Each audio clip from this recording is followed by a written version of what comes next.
Mwami Yesu Kristo gahunda zose ziri ahantu dushize mu biganza byawe bahagarikira akabari mu Mana bavuga ijambo ryawe bane nawe turakubita hasi imbaraga zo mwijima zituma ibintu bitagenda neza mu materaniro mu izina rya Yesu ubwiza bw'Imana bukomeye bugaze mu mitima yacu ikomeze ihembuke imitima yacu ikomeze yumve Imana uduhe kugendera mu nzira zawe kuko bikwiriye Pawulo aravuga ngo iki gihe turimo si icyo gukinisha ngo kuko ari igihe cy'indwara ubu n'indwara uzananira indwara zikomeye zananiwe muri Imana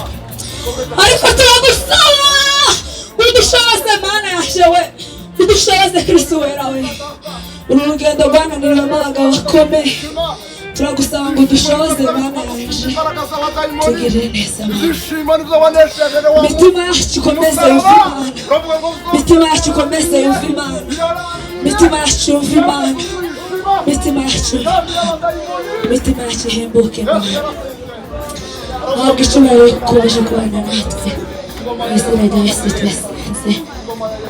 duheze Imana icyubahiro haleluya haleluya haleluya twongere duheze Imana icyubahiro haleluya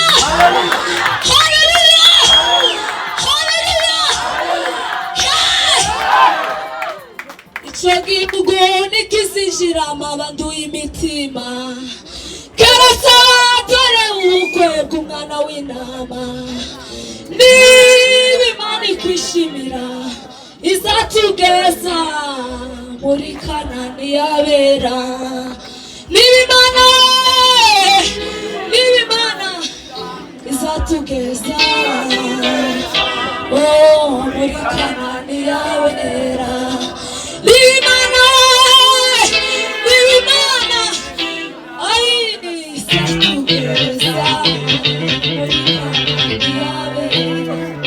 icyo gihugu nikizinjira amabandu y'imitima keretse abatore ubukwe bw'umwana w'Imana niba Imana ikwishimira izatugeza muri Kanani y'abera umubabaro kuri bajya tubona